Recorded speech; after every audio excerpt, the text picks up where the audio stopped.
I read a book afterwards, straight away afterwards, because that book got me hooked onto reading again. And I was looking for that drug, that hit. Welcome to The Books That Made Me, a brand new Rebel Book Club podcast. And today we are speaking with Jamie Bartlett. And Jamie's an old friend of Rebel Book Club, and he has been an author, an investigator, and a journalist who's been on the front line of what we might describe as the weirdos of the digital world, the radicals. In fact, he has a book called Radicals and a book called The Dark Net, which is all about the dark subcultures of the internet. And his most recent book, The Missing Cryptoqueen, which is this remarkable investigation into the biggest scam in the crypto and financial world for a long, long time.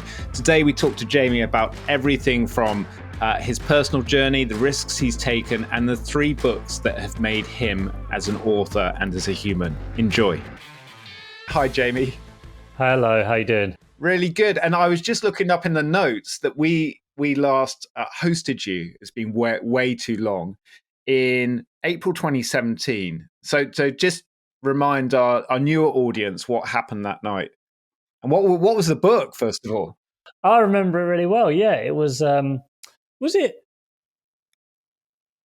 in Short? It was somewhere in central London, wasn't it? Was it Shoreditch or somewhere like that? Yeah, it was how cool you are, how trendy you are. Somewhere like that. No, we came to you. Come on. It was a co-working space called Launch 22, which was a tiny little co-working space. But the book was...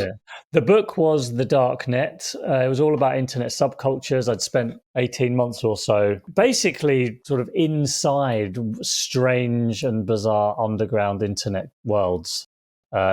Mostly of the sort of dark variety, internet trolls and eating disorder forums and drugs marketplaces, just trying to understand those worlds sort of in great detail, not the sort of horror stories you might read one page about in the newspapers, and also meeting in real life the people that populated them. So on that event at the Rebel Book Club, we basically, I think me and you just came up with this idea that I would sort of turn up and pretend I was one of the members of the club, because I really wanted to hear what people were saying about it. So I was just chatting to people what they thought about it, just sitting there, didn't say who I was at all. And obviously I'm not so famous, so it's not like anyone recognized me.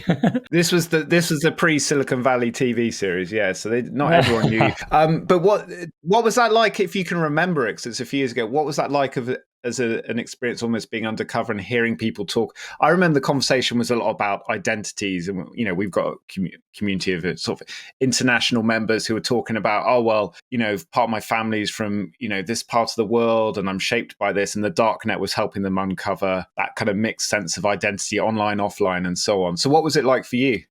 I sort of wished I'd done it before I'd put the book out somehow. I know that's not possible, but to hear the things that readers find interesting and the way that they see things, and you might think that you've written something very clearly, and then when you hear someone talk about it, like, oh God, I haven't explained that well at all, have I? It's really complicated. It's not obvious. Or people were just fascinated by some really basic questions, like, but why would someone be nastier online than offline?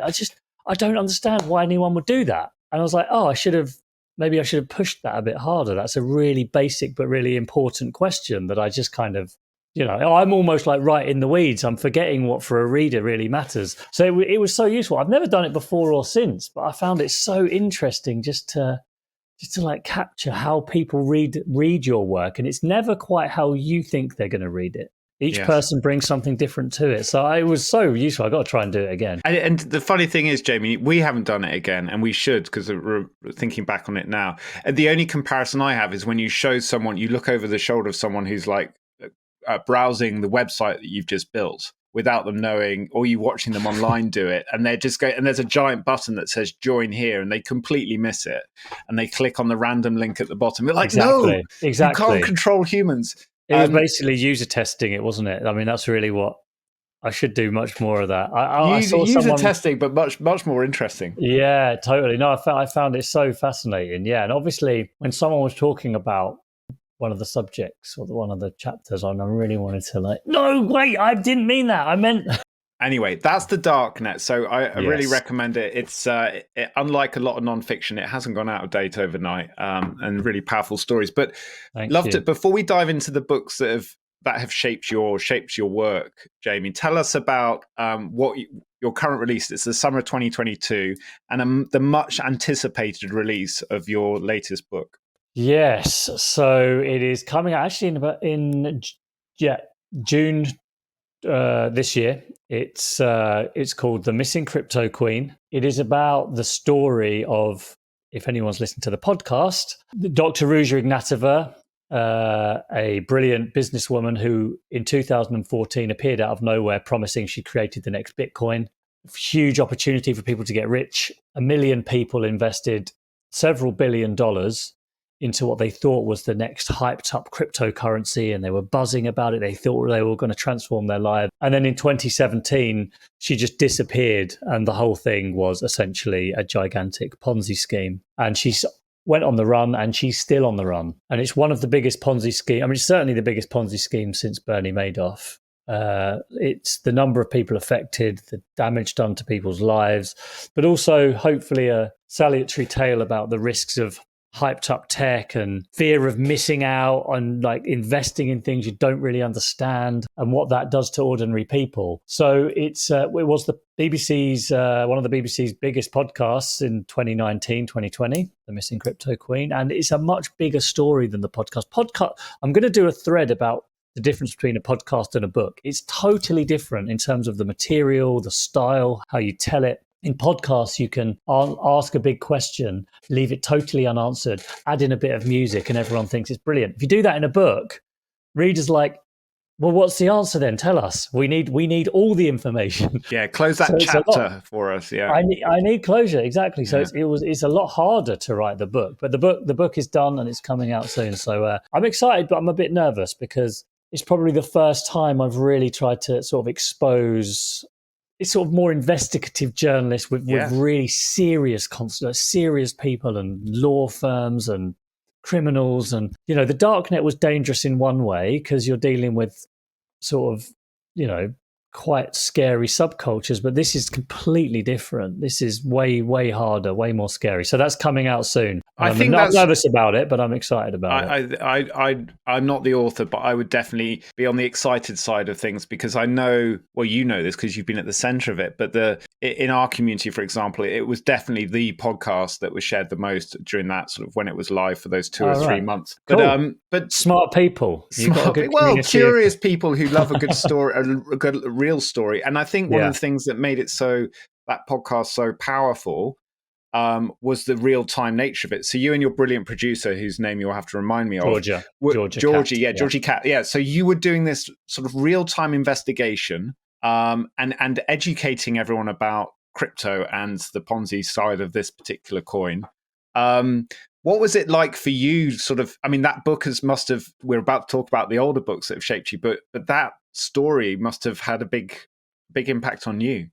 I mean, it's the only thing I've done for the last 3 years. I mean, you just become completely obsessed with it. One of the dangers when you get so obsessed with a story is to keep reminding yourself that the reader probably doesn't care about the exact small town that this OneCoin promoter lived in that I've just spent 6 hours trying to work out. They don't care about that. They want to know, why did people invest? What was driving them? What was at stake for them? And when you're so deep in a story like this one, you become a little bit obsessed with the details. And I was so into like individual characters and who said precisely what at what time. And I just had to keep coming back thinking, hang on a minute, this has got to be a sort of page turning, exciting story, because the whole point of the podcast was, I know the BBC really wanted to do serious work on cryptocurrency and educate people about it and its risks and how it worked and just going in with your eyes open. But how do you do that in a way that's engaging? Because it's really techie and it can be quite dull. So this story was a perfect one because the idea was you got the thrust of the hunt for this missing woman, the drama and where is she and are we going to find her? And the plan was that you listen to 8, 9, 10 episodes, and there are more coming, to hopefully find out what happens to this woman and where she is. But you finish and you suddenly, without realizing it, actually understand cryptocurrency quite well and why it works and why people love it and what its problems are. And you even bring your mum in to do the kind of like, mum test on it.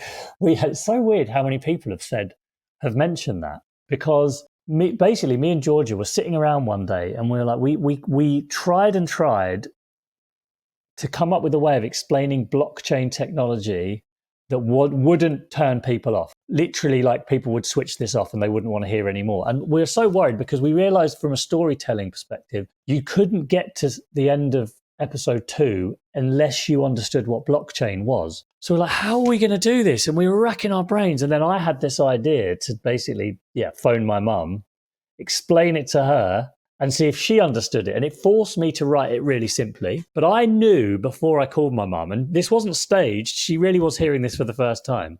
I knew no matter how well I did it, she would say, I don't get it. I don't know what you're talking about. Try again. So I knew she was going to say that because she always says that. Whatever I do, she'll say like, no, I don't understand. It's rubbish. But in a nice way.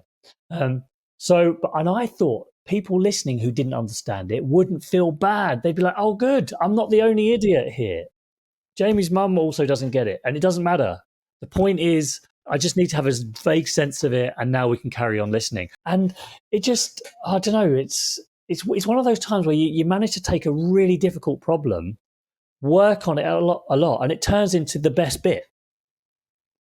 And people have come up to me in the street and be like, you need to do a podcast with your mum. And I'm like, yeah, it'll be pretty boring because it'll be basically her saying the same thing over and over again. You'll be like the tech versions of Romesh and his mum, won't you? They're brilliant. that I think I did it before him, didn't I? I can't remember now. I'm sure you I don't did. know when his show started. I'm sure you did. Maybe that's where he got the idea. Understanding tech with Jamie and his mum would be a great, how dark is the net. So the thread that goes through all your books is trying to uncover and learn more about people at the extremes of life, mainly online, but with new technologies. So take us back a few steps, and the first book that had a big influence on you and shaped your work. So The Origins of Totalitarianism. Tell us about that. Yeah, well, before I even say that, can I just say something about my sort of relationship with books? Because it's kind of relevant, because I actually felt like a bit of a fraud, really, when you asked me to do this, because I feel really quite illiterate. I'm not very well read compared to most people in my profession. There's lots of reasons for that. I mean, my background wasn't really in books. It really wasn't. And I remember I never told anyone this before, but I won a scholarship to do a master's degree at Oxford University. Right. So I'm well proud about that and everything. But that felt really stupid. Because I'd gone to comprehensive school, I felt really embarrassed that I just hadn't read any books. Like I'd done really well in my exams, but I didn't just love reading. I preferred writing to reading. So I spent all of the summer trying to read every book by Charles Dickens and stuff, because I had this idea of that's probably what people at Oxford would have read. So I read every Charles Dickens book. And I mean, not that it made any difference whatsoever. It probably did in some ways, but when I read the whole of Brothers Karamazov by Dostoevsky, I was so proud of myself. I bought a bottle of champagne to celebrate. So I'm not very well. When you asked me about the books that had shaped me, I had to really think about it. Not because there were so many to choose from, but because there were so few. I was like, which ones can I actually say? So some of my choices are probably really obvious to people because I don't have this deep well of reading knowledge. So hopefully for some people who are the same as me, they won't feel so bad now, because I'm sure a lot of people come to reading clubs like, I don't actually know much. I haven't read many books. I love the idea of writing more books than you've read as a goal in life. I'm close to that. And I know that, and it's great to appreciate hearing about that imposter syndrome, because I think many people who want to learn about important things in the world, like the subjects you write on, struggle with a good reading habit in the distracted digital world that we live in, which is partly why, of course, we exist at Rebel Book Club. Tell us about a book that you did read. Well, let me. Can I start with the one? Because Origins is the most recent one, and that's relevant. Why that's the one that recently really had an effect on me. But probably the first one was The Looming Towers by Lawrence Wright. Now I know it won a Pulitzer. This is why I'm saying it's a really obvious book. Have you read that? No, one? I haven't, and it's actually a title that hasn't come up often, so it's great to hear about it.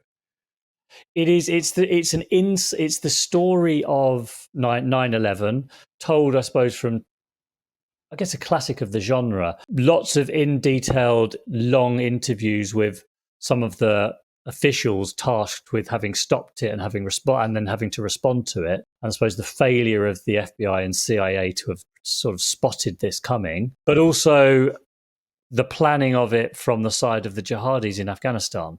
And Saudi Arabia and North Africa, and those two stories running alongside each other simultaneously.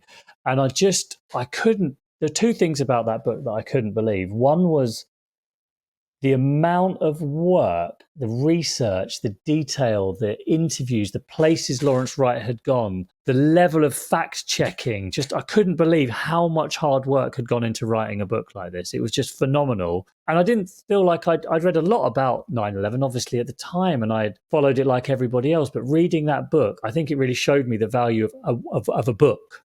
Sitting down there and 400 pages or whatever, just on this one event, really getting to grips with it, and I understood it in a whole new way. But the other thing, and this was the more important thing, was how well written it was. I couldn't get my head over how, it's going to sound really basic, but how it flowed, how it just I just wanted to read every sentence. And when I would read a page and think, I just flew through that page. I hardly even stopped for breath. And then I'd go back and there were no long words. There were no complicated sentences or structure. There was nothing sophisticated. It was all really simple language. And I just was blown away by how he'd done all this incredible research and told it in such an easy and accessible way. And I learned actually after having written books, how hard it is to write something that's easy to read and how easy it is to write something that's hard to read. And it just made me even more impressed by Lawrence Wright, like the way he just makes it simple and it looks easy, like a tennis player makes it look easy to hit a ball. That's what he does with writing. And I just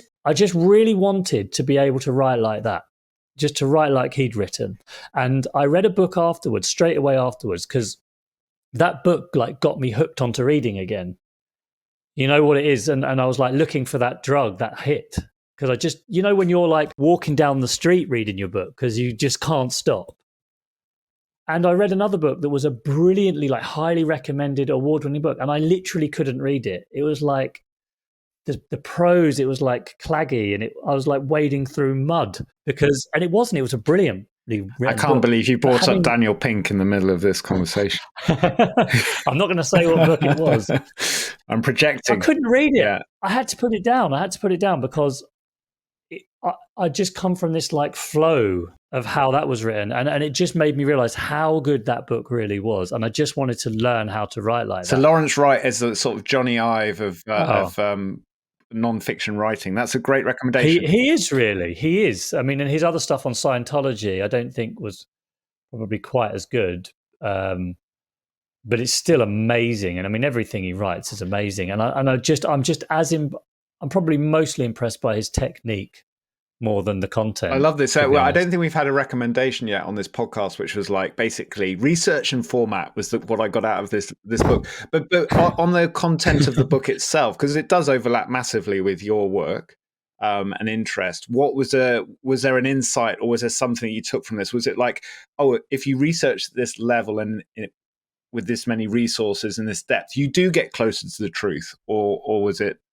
not as inspiring? Well, it was as well, because I'd done my master's degree and stuff at that point, and it was in research methods. Okay. So I was into the detailed research, and I just hadn't really. I'd read a lot of academic books, and they were all so boring. They were all well researched, but then he comes along. His book is as well researched as the academics. It's better because he's on the ground in Afghanistan speaking to people.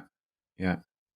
So it's better than the people that were researching 9/11 because they were reading other people's theoretical books about it. I felt like he'd done more academic research than any of the academics, but then told it in a way that just I couldn't stop reading it. And so it really showed me, I think, the value from a storytelling perspective of getting in there and really sort of meeting the people, being on the ground. And I've always found that with everything I've done. And it's the same with TV and podcasts and everything. When you are interviewing someone virtually, or you're just reading and writing based on the reading you're doing, you miss something really important, like the mood, the sort of the body language, the neighborhood the person's living in when you go to meet them. And it's not that gives you material to use. It does. It gives you ideas. It makes you think, oh, maybe this mood's making me think of something. Yeah. It's connecting ideas in my head somehow. Yeah.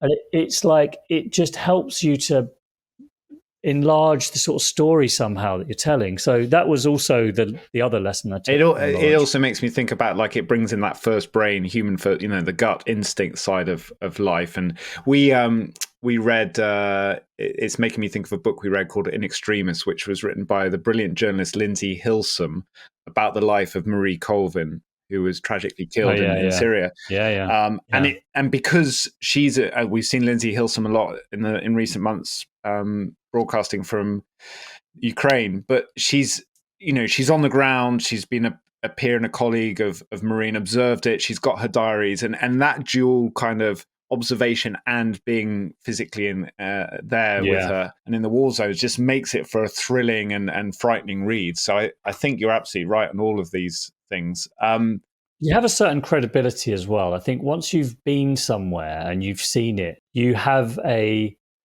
piece of evidence that no one can question. Like, it's you were there, you saw it, you've got a story about it, you saw something. I've noticed whenever I've done research and I'm presenting in more like academic environments or something, and it can be a bit intimidating, when you've been out there on the ground doing stuff, interviewing people in person, and a lot of them haven't, you've got a certain credibility as well that it's really useful it's useful for them as well, frankly. Yeah, absolutely. So it turns out you don't just need to be a published author to have had books change your life. We see this happen every month at Rebel Book Club, and we're also seeing our members' reading habits shift as well, towards listening to more books to fit around their busy digital lives on the move. So when we found out about a new audiobook service called Zigzag, we were excited to give it a spin. Zigzag's aim is to make reading easier and more accessible, engaging and sustainable, so even more curious minds can enjoy great books. And with their subscription-free library of awesome books on the award-winning Zigzag app, which get cheaper every 5 books you read, you're getting great value as you build your audiobook stack. What's really cool is they've created something called an X-book, an audiobook and ebook in one format, exclusive to Zigzag on certain books. And the really exciting part for us is that people joining Rebel Book Club in 2023 get a free audiobook on Zigzag to kickstart their non-fiction reading journey with us. The link to this fab offer is on the pod page and rebelbook.club. The future of reading is multi-format, and we're pumped to be teaming up with a brilliant indie audiobook startup. Now, talking of books that change lives. So there you go. That shaped you as a researcher and format and everything else. What about another book that's had an impact? Well, okay. So the other one is again not very original. It's Them Adventures with Extremists by John Ronson, and I suppose John Ronson is the sort of person that I'm always looking up to try to. I like, if I could be a sort of budget cult John Ronson that's far less successful, but some people compare me to him because of my style of what I'm trying to do, then that would be a life goal achieved for sure. Because he's very thoughtful, but he's also he's inquisitive. He's a brilliant writer. He writes in the way that Lawrence Wright flows. John Ronson has a similar skill, and he also does radio. He'll do he's more interested in the stories, and he's a bit like Tom Hanks.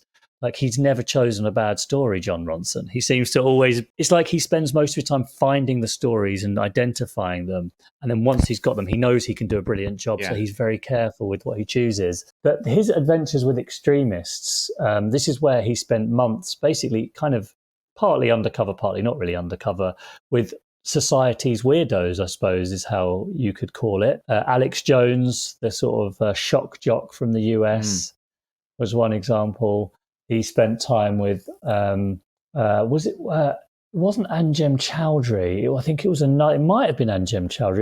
It was one of the sort of, it might have been Dr. Hook, as they called him, Abu Hamza. Right. But he spent a lot of time with radical Islamists. And every chapter is him going around spending time with different people that most in society would discard as being sort of crazy and weird. But what I really loved about that is just obviously his fascination with Society's Outsiders. And I just loved the idea of what can you learn from these people? What do they see about the world that you don't see? What's life like for them on the inside? They're always interesting people. Anytime you find a political outsider, they are far more interesting in person than you expect them to be. They've got weird stories, they do strange things. And it also struck me that it just looked like a lot of fun.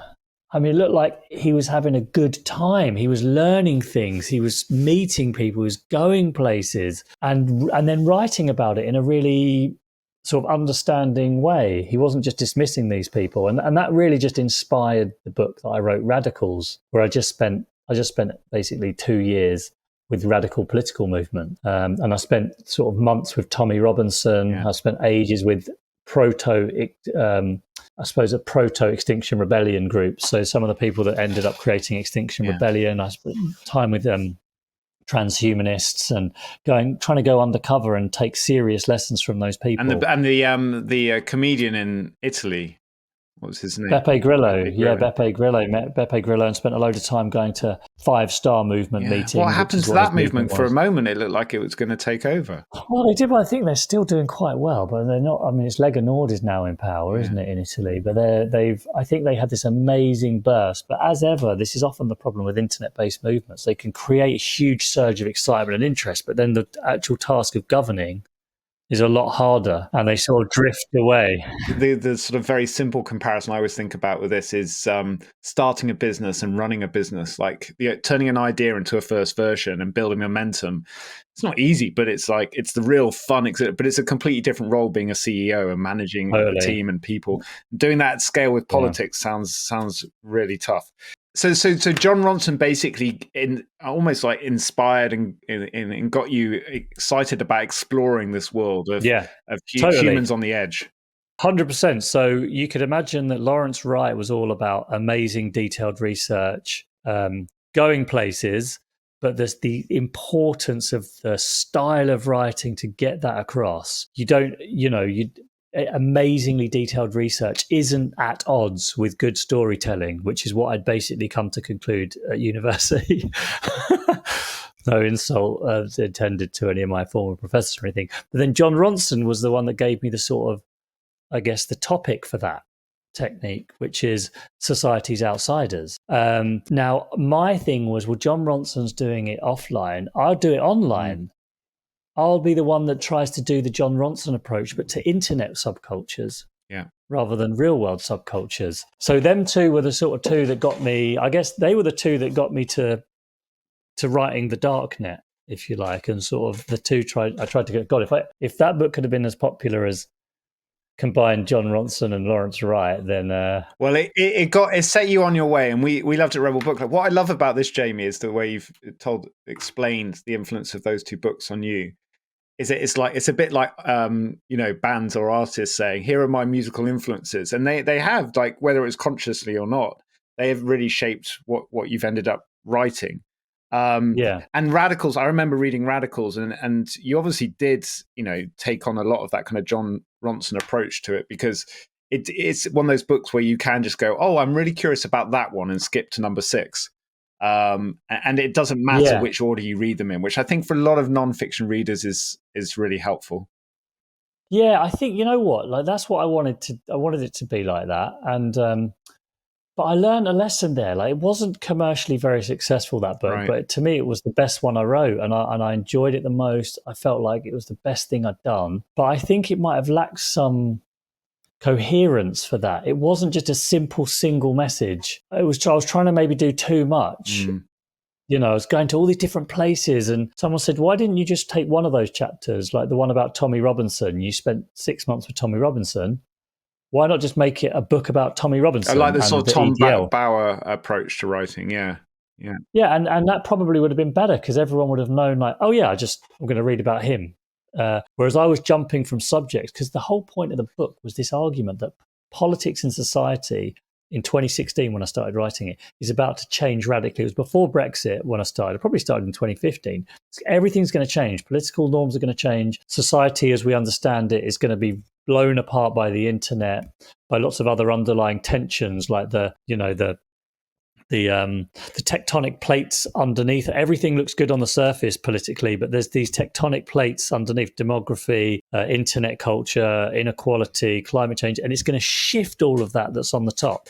And here are some of the ideas that might that might step in. But I think that was maybe too complex an argument, and I was trying to combine that with different stories, and I maybe fell between the two. So I was a bit disappointed with it. But I can hear that, but at the same time, it was prescient, clearly radicals, and yet the Missing Cryptoqueen is a chapter from that same book, right? It's a book about a story about a radical that's turned into a bigger story. That's representing some of these tectonic movements, right? And now has got a lot of attention. So it will be 20 times the sales of radicals, for sure. It's not about I was going to say it's not about sales. It kind of is about the sales. It is if you're an author. It's kind of crucial. It is. But it's the sales. But it's also just it's the sales, of course. But connected to the sales is wanting people to have read it because you put your life and the everything impact into it, and you want it to anyway. Final book. Yes. Let me just give you this one because this is a monster book. The Origins of Totalitarianism. Says the non-reading author. I'm going to give you a monster to finish with. I look at these like breeze block books with trepidation and fear because I'm like, I'm just never gonna get through that. But this book, which was written in 1950, obviously from the title, it's Hannah Arendt sort of lived through both totalitarian systems of the 20th century. She understood them both brilliantly. So the book is about where did Nazism and communism come from. And it wasn't just about like, the rise of power in 1930 in the 1920s and 30s of Hitler because of hyperinflation. Yeah, the kind of GCSE version of it, yeah. Yeah, exactly. It's like, no, let's look back at the 18th century trade union movement in Germany and how that separated and the growth of small towns and historic German culture and like all these much deeper trends that she's pulling together over decades and decades. And this incredible analysis of how both Nazism and communism sort of worked as a philosophy about blurring the lines of, it's not about there being a truth and a fiction. It's about blurring the lines between the two. So you wouldn't really know what to believe. And in the absence of any firm truth, people will believe anything you tell them. I live tweeted me reading that book because it felt like every page there was something that was so unbelievably prescient and insightful, far more than George Orwell or Aldous Huxley or these people. And it made me really think about technology in a new way because I'd been reading these technology books that were all about, I don't know, they were sort of technology books written that were about the tech. They were all a bit superficial. And I read Hannah Arendt's book and I just thought so much of what she says is really important for modern technology, about our understanding of truth, about our understanding of bonds between citizens and how they're formed, and how one of the big things she would write about was how physical, like the Nazis first went after trade union movements and small local civic groups, because that's how bonds between citizens are formed. And if you can break them, people only have power above them to look to for identity. And I was like, but this is amazing, because these are the problems when you create only virtual society, only virtual connections. Are they weaker bonds than physical ones when we're actually meeting up down the bowling club or whatever it is? And what does that mean for the strength of a democracy? And I was like, but I got that from Hannah Arendt's book. I thought it was really important insight into how modern technology is changing society. It wasn't from a book about tech. It's from a book from 1950 about the origins of totalitarianism. And I suddenly thought the big gap here is writing on technology that is not just informed by the specific tech. It's about a deeper understanding of society. And I just became interested in reading books that had nothing to do with tech, but that I knew would have valuable lessons for how technology is shaping the world. And that's what I took from her book, which is incredible. I mean, it's unbelievable. It was the relevance of an amazing deep look at society on modern technology and what it means could be really useful. It's fascinating hearing that as a sort of one, as an approach to taking a classic old book and applying it to where we're at now, but also stripping away this idea of tech. So we read the Cambridge Analytica story last year through Mindfuck, Christopher Wiley, brilliant whistleblower. And of course, the story is about, initially you think, oh, it's about this technology that can sort of like scan Facebook profiles. But really, it's about like how a group of people got caught up in the Brexit push and pull of that political argument and infiltrated it and used power and money to change the outcome. And we're seeing it, this week. Not this week. This month with these crazy trials going, like the Johnny Depp and Amber Heard trial, being influenced by TikTokers. And is it the technology that's changing society, or is it just humans finding another avenue in which to abuse power or unite in a positive way? Do you? I guess my sort of overarching. Can I really answer? No, that? You can't. That's like the big question now, isn't it? That feels like that's the what would you call it? The erg question, like the big underlying question. Like, is it us using technology to do the same old things we've always done, but in clever new ways, or is it genuinely changing how we live, how we see the world, the speed and scale at which it happens? And the speed, yeah, and I wonder whether you might. I don't know if there's an answer. It might even be your own political persuasion might just inform, and your own position in life, and your relationship with technology would give you a different answer to that question. I mean, personally, I don't think anything as significant as the way that phones have changed our interactions with each other. It inevitably is going to have an enormous impact on our social and economic and personal lives and identity. I mean, it has to. It just might not be evident to us at the moment. It might be, I'm sure in 500 years, our era will be studied in the same way that we study the Reformation or we study the Enlightenment. And they'll talk about all the problems, but all the good things. And we're still debating that now, about the Enlightenment and the Reformation. And so we will be debating it in 500 years' time. And what I'm interested actually is, are there dates and moments that they will study that to us aren't obvious at the moment? They were like, oh yeah, that moment in 2014 when such and such did it. That was the moment it really all started. And to us, we don't even know it happened. Yeah, and it's when the Missing Cryptoqueen story was the best advert for cryptocurrencies ever, despite it looking like it putting everyone off. Everyone was like, that was the moment I understood crypto and it changed the world of finance forever. That was the high point, yeah. Jamie, it's been so good talking to you about everything. We could go on, or I could anyway. But final question, so we're at the point in your writing career and in journalism where you're launching the Missing Cryptoqueen, this sort of one story deep dive, which has got so much attention. You said at the start you've been in this for 3 years. It's been everything. So do you stick with this story now once the book is out, or have you got the next project around the corner?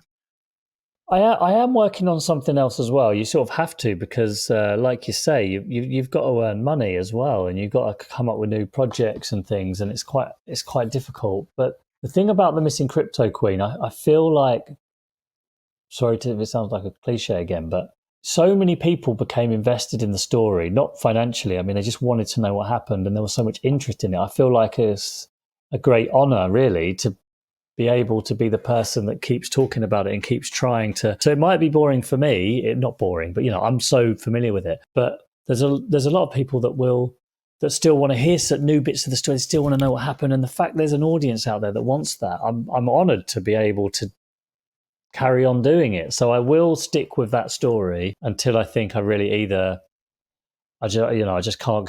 Until you've optioned it to Apple or Netflix. That's the hook. No, until there's a really conclusive end, and I think that's totally it. Or maybe some mafia takes me out.